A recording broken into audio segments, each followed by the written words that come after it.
Hey everyone, welcome back to my YouTube channel वांगशियन lovers. तो कैसे हैं आप सब? आई होप कि आप सब बहुत अच्छे होंगे। तो आज मैं आपके साथ शेयर करने वाली हूँ वांगशियन फैन फिक्शन डार्क नाइट का नेक्स्ट पार्ट। आई होप कि स्टोरी पसंद आ रही होगी। पसंद आ रही है तो वीडियो को लाइक एंड चैनल को सब्सक्राइब जरूर कर लीजिएगा।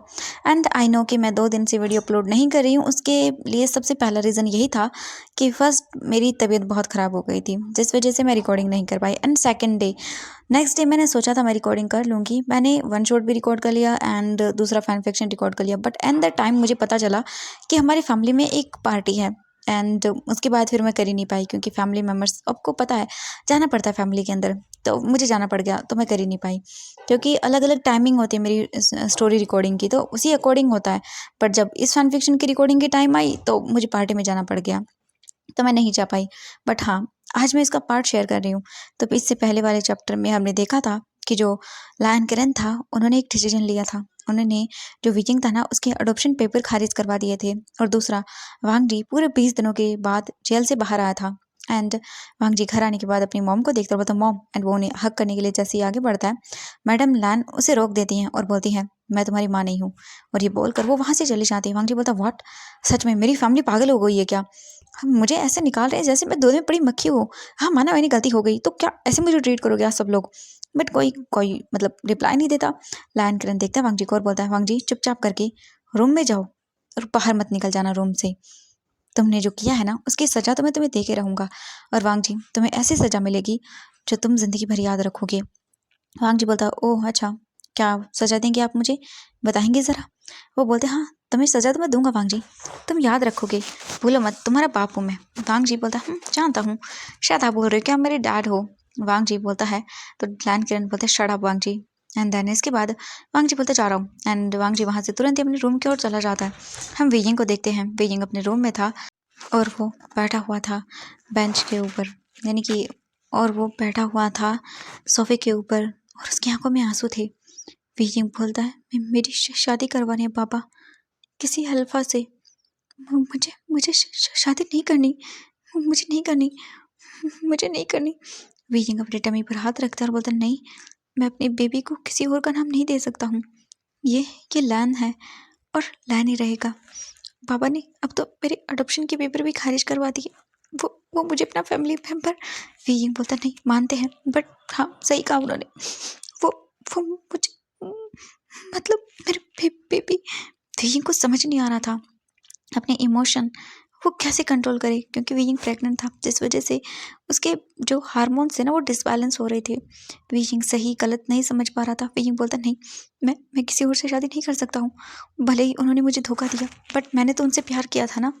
मैंने उन्हें पसंद किया, उनसे प्यार किया। उन्होंने झूठा किया, बट मैंने तो सच्चा किया था ना। मैं उन्हें कब से पसंद कर रहा था, जब से वो मेरी लाइफ में नहीं आए थे, तब से। और मैं उन्हें छोड़कर किसी और से शादी नहीं कर सकता।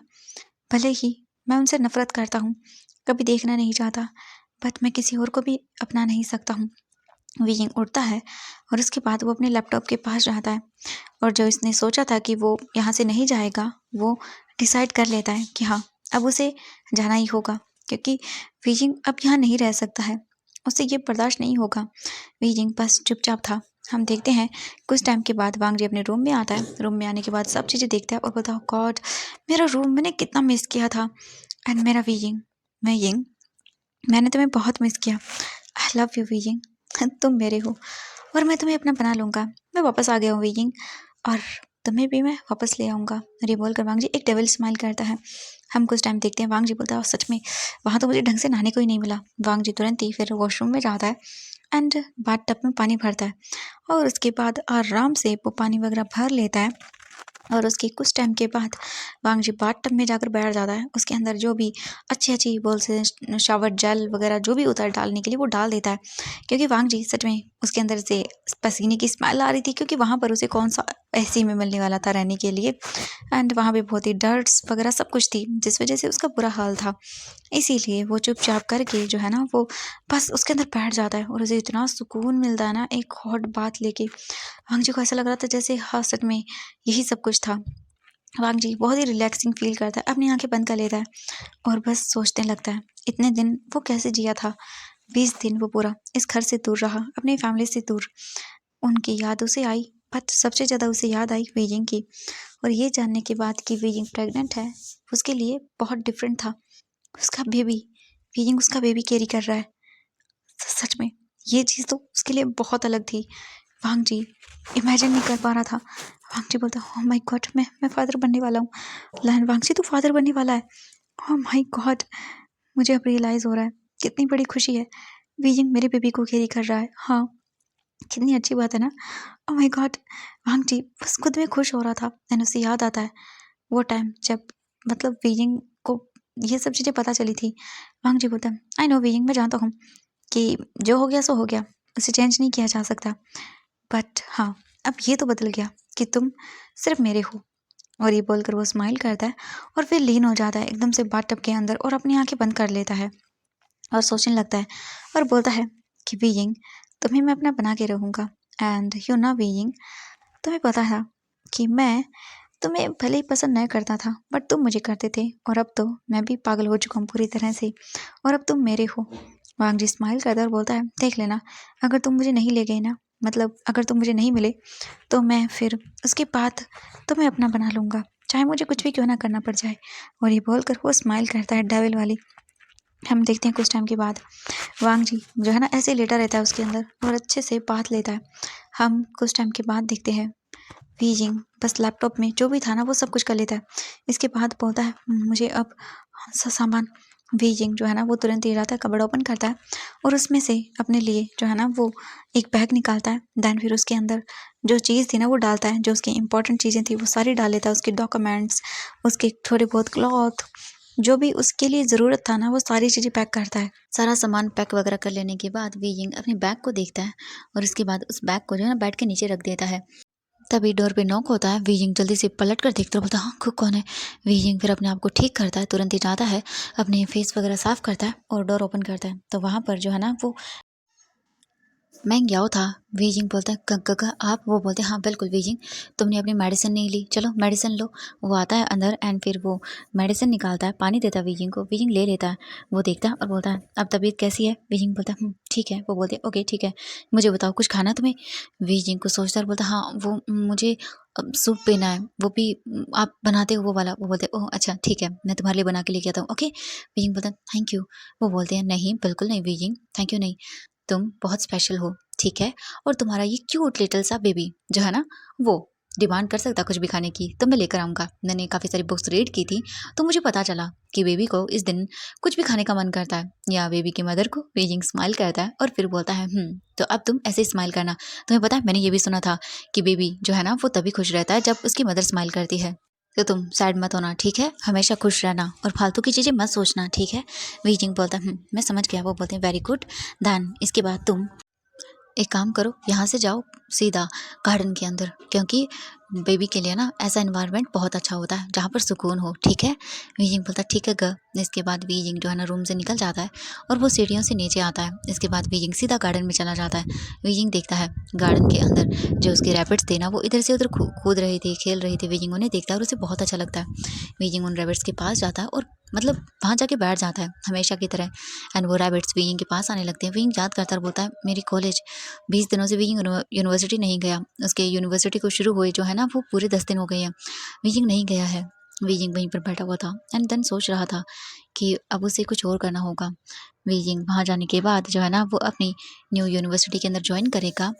एंड बीजिंग सोचता है क्या वो सही डिसीजन ले रहा है। बीजिंग बोलता है कि हाँ मैं सही कर रहा हूँ, मैं जानता हूँ बाबा मेरे लिए किसी गलत अल्फा को नहीं चुनेंगे, बट मैं नहीं चाहता किसी से शादी करना। मैं अपनी लाइफ में ऐसे ही रहना चाहता हूँ, बट मैं पापा को मना भी नहीं कर सकता हूँ। तो इसीलिए मैंने खुद ही डिसीजन ले लिया कि मुझे यहाँ से जाना है। मुझे अब कुछ भी नहीं चाहिए किसी का। मैं अब मतलब अपनी वजह से किसी और को हर्ट होते हुए नहीं देख सकता हूँ। इसलिए मुझे यहाँ से जाना होगा। मेरे जाने से सारी प्रॉब्लम सॉल्व हो जाएंगी, किसी को कोई शिकायत नहीं होगी। मैं सबसे दूर चला जाऊँगा और उसके बाद कोई मुझे ढूंढ नहीं पाएगा। ऐसी जगह चला जाऊँगा और हैप्पीली रहूँगा। मैं अपने बच्चे के साथ खुश रहूँगा।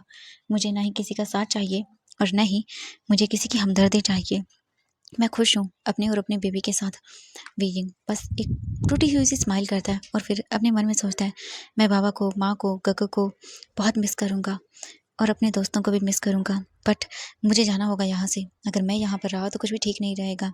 मेरे जाने के बाद बाबा वांगजी काका को भी वापस बुला लेंगे और वो खुश रहेंगे। जानता हूँ मेरे जाने के बाद उन्हें दुख होगा, बट कुछ टाइम के बाद वो भूल जाएंगे और उसके बाद वो खुश रहेंगे। मेरे जाने के बाद सब कुछ ठीक हो जाएगा। एंड बीइंग ये पूरी तरह से सोच लेता है कि अब उसे जाना ही है यहाँ से। उसका जाना बहुत अच्छा होगा सब लोगों के लिए। एंड बीइंग वही डिसाइड करता है। हम देखते हैं ऐसे ही बीइंग वहाँ पर बैठा होता और सोच रहा था कि इसके बाद क्या होगा। वो यहाँ से चला जाएगा। जानता है बीइंग कि डैड बहुत ही ज़्यादा सैड हो जाएंगे, गुस्सा भी करेंगे बीइंग पर। वे बीइंग वो क्या करे, उसे उसे जाना है यहाँ से दूर। बीइंग नहीं कर सकता किसी से शादी। बीइंग ने यह आइडिया ड्रॉप कर दिया था जब बीइंग ने देखा था कि वांगजी यहाँ पे नहीं है एंड लैन किरण उसे जाने नहीं दे रहे हैं, बट वो उसकी शादी करवा रहे हैं। ये चीज़ बीइंग बिल्कुल भी पसंद नहीं करता और वो सोच चुका था कि अब वो यहाँ से जाएगा, बस बहुत दूर जाएगा। हम दूसरी ओर वांगजी को देखते हैं। वांगजी जो है ना वो बात लेता है आराम से पूरे आधे घंटे तक। एंड देन फिर उसके बाद वो उठता है। उठने के बाद वो बाहर आता है एंड इसके बाद वो अपनी वेस्ट के अराउंड टॉवल रैप करता है और बालकनी में जाता है। और बालकनी में जाकर वहाँ पर बाहर की ओर देखते हुए बोलता है, हाँ सच में कितना सुकून है। यही सुकून मुझे चाहिए था जो कि मुझे मिला नहीं। और अब बारी है बीजिंग से मिलने की। बीजिंग, मैं तो तुमसे बात ही नहीं कर पाया। तुम मेरा बेबी कैरी कर रहे हो। मेरा बेबी आने वाला है। मैं कितना खुश हूँ बीजिंग, तुम्हें बता नहीं सकता हूँ। मुझे मुझे तुमसे बात करनी है, तुमसे मिलना है, तुम्हें बताना है, तुम्हें कहना है कि मैं तुम्हें पसंद करता हूँ, तुमसे प्यार करता हूँ बीजिंग। तुम्हें तुम्हें ये कहना है।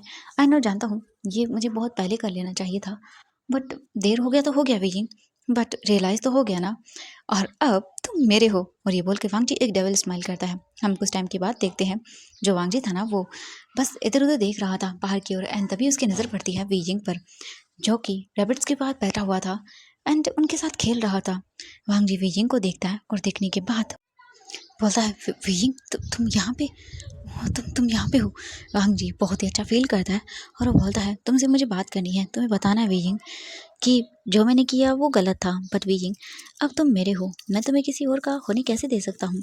जानता हूँ जो हो गया सो हो गया, बट अब तो तुम्हें अपना बनाना है, इसके लिए मुझे कुछ भी क्यों ना करना पड़ जाए। एंड वांगजी एक डेविल वाली स्माइल करता है।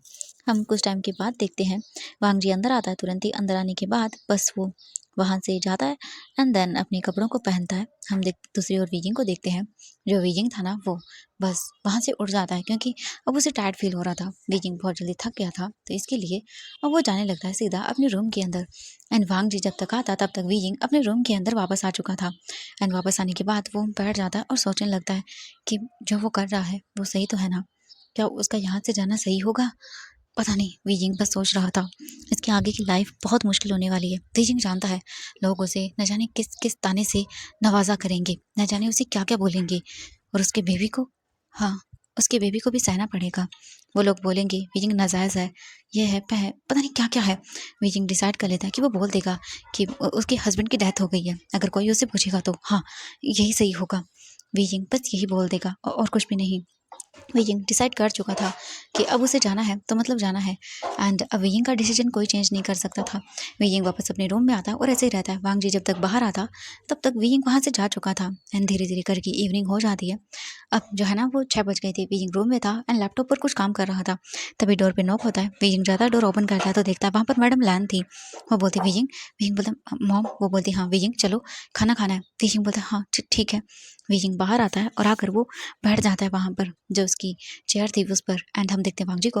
वांगजी बाहर आने वाला था रूम से खाना खाने के लिए, बट लान किरण ने उसका खाना वहीं भिजवा दिया था और कहा था कि तुम रूम से बाहर नहीं आओगे।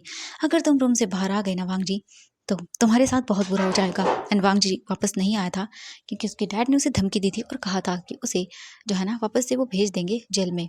एंड वांगजी जेल नहीं जाना चाहता है क्योंकि उसे बीइंग से बात करनी है, उसे मनाना है। वांगजी सोचता है डैड थोड़ी ना पूरा ही दिन घर पे रहेंगे, उसके बाद वो बात कर लेगा बीइंग से। बहुत सारे तरीके हैं। रात को बीइंग के रूम में चला जाएगा। बहुत सारे तरीके हैं उससे बात करने के लिए। इसीलिए वांगजी सोच लेता है कि कोई बात नहीं, ठीक है डैड, खाने खाने के टाइम मुझे मत मिलने दो, बट उसके बाद क्या करोगे आप। वांगजी स्माइल करता है। इसके बाद वो भी अंदर आता है एंड देन जो खाना था ना उसे खाने लगता है। वांगजी बोलता है हाँ सच में कितना अच्छा लग रहा है मुझे ये खाना खाते टाइम, बट इतना कम खाना क्यों दिया। क्या ये लोग भी जेल का रूल फॉलो कर रहे हैं क्या। हाँ कोई बात नहीं, खा ले वांगजी खा ले। इसके बाद वांग जी जो वहाँ पे जितना उसे थोड़ा बहुत खाना वगैरह मिला था ना, वो उसे ही चुपचाप लेता है एंड देन खा लेता है और बोलता है चलो ये खाना उस जेल के खाने से तो बेटर ही है। इसके बाद वांग जी वो सारा खाना खा लेता है। खाना कंप्लीट होने के बाद वांग जी जाता है और बस बैठ जाता है और सोचने लगता है कि उसकी फैमिली कितनी देर के अंदर खाना कंप्लीट करेगी, और उसे ये पता है कि कितना टाइम लगेगा खाना खाने में एंड वीजिंग के रूम में जाने में उसे कुछ ना कुछ तो करना होगा।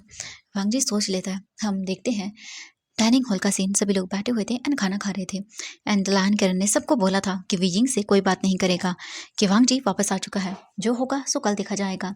लायन किरण जो है ना वो वीजिंग को देखते हैं और बोलते वीजिंग ये लो मैं तुम्हारे लिए लेकर आया हूँ, खाओ इसे।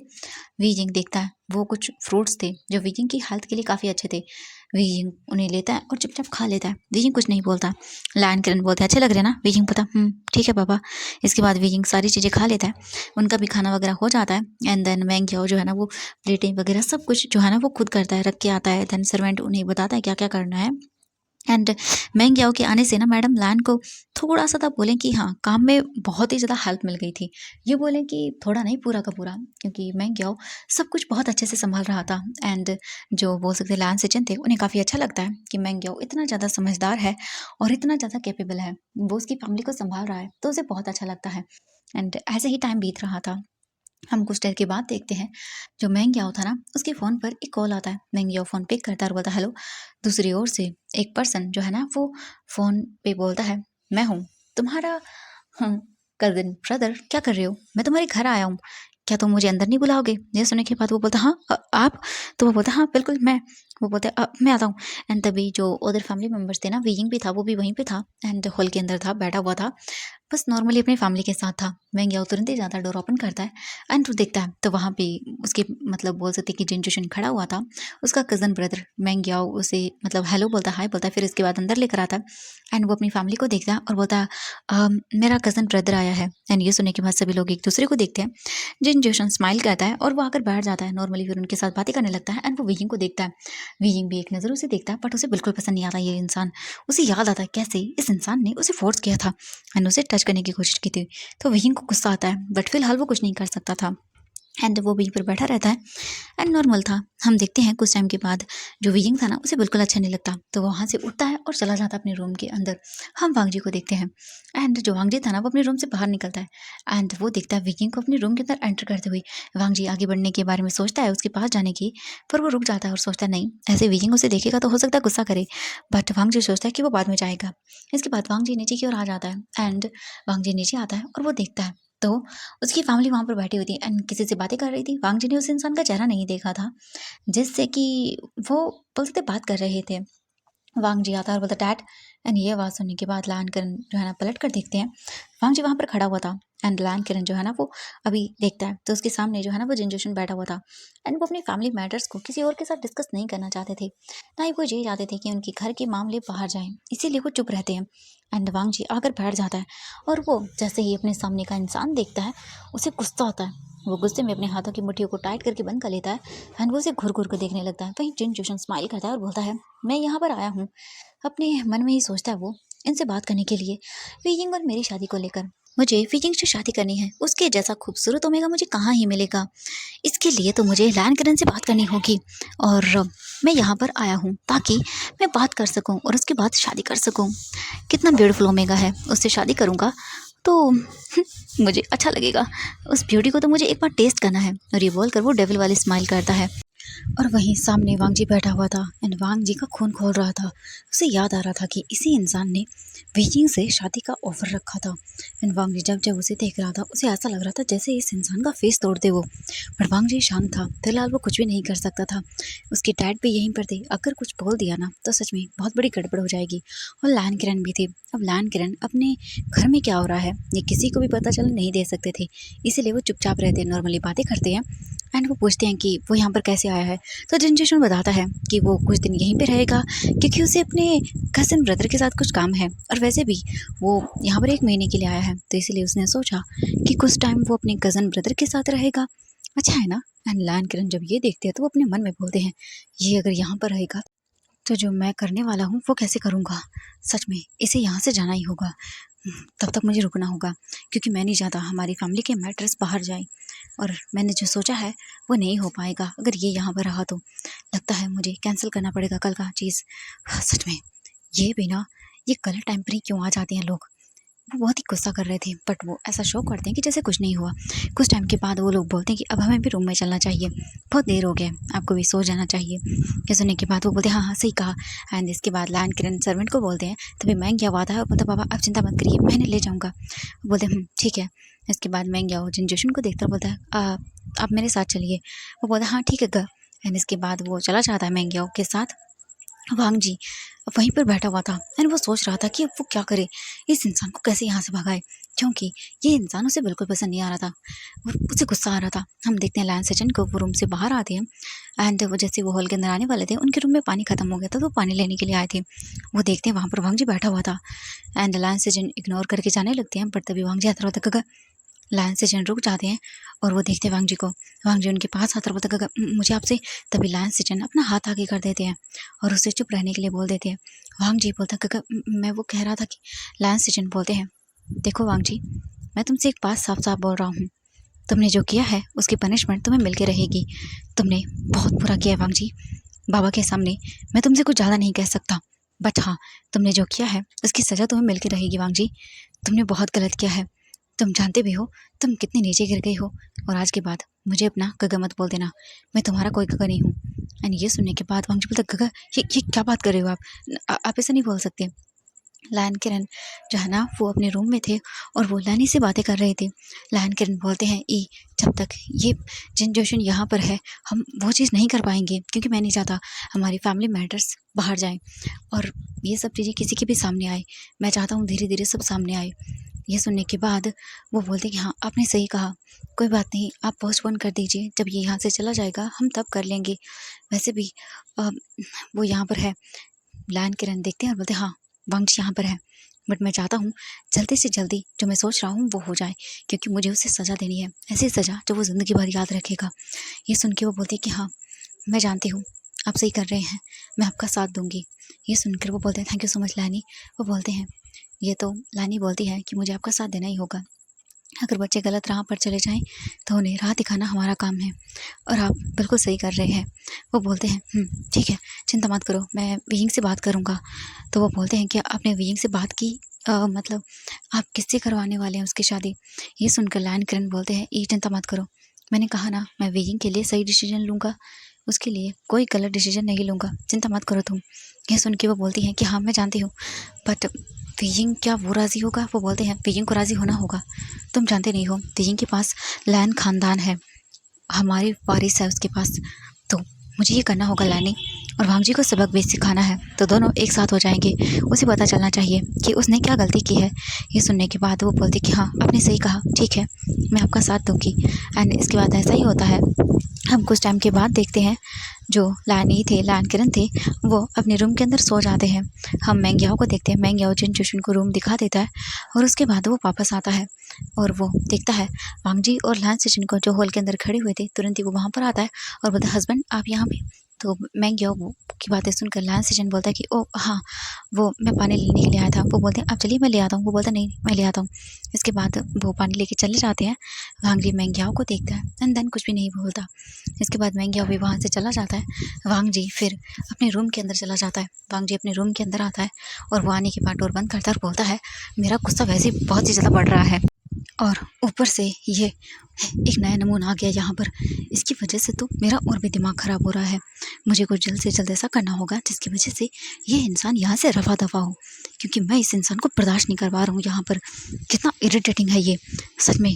बट मुझे वियिंग से मिलना होगा। हाँ मुझे उससे बात करनी है, उससे पहले कि कुछ और गलत हो जाए। मुझे वियिंग से माफ़ी मांगनी होगी ताकि मैं सब कुछ सही कर सकूं। हाँ मैं वियिंग से बोलूँगा कि वो मुझे माफ़ कर दे। मैं जानता हूँ थोड़ा गुस्सा करेगा, थोड़ा नहीं बहुत ज़्यादा करेगा, बट मैं उसे मना लूँगा। इसके बाद जो लायन सचिन थे वो रूम में आ जाते हैं एंड वांग जी यही सब सोचता रहता है। वांग जी वेट करता है। हम वियिंग का रूम का सीन देखते हैं। वियिंग बेड पर बैठा हुआ था, लैपटॉप पर काम कर रहा था एंड तभी वो बोलता है हाँ कब डैड ने वो उसे बुलाया है या वो खुद आया है और डैड मेरी शादी करवा रहे हैं। कहीं कहीं इसके साथ तो नहीं करवा रहे?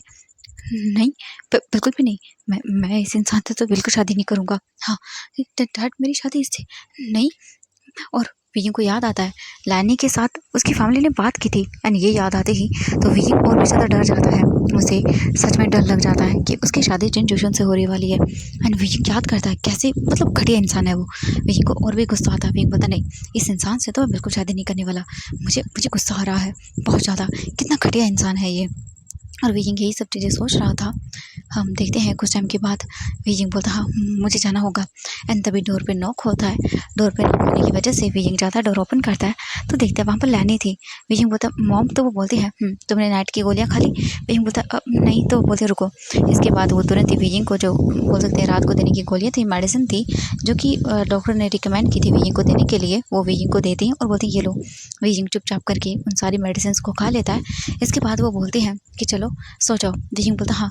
वो बोलती हैं आज मैं तुम्हारे साथ ही सोने वाली हूँ। विजिंग बोलते क्या? विजिंग अपने मन में बोलता है अगर ये यहाँ पर रही तो मैं भागूंगा कैसे?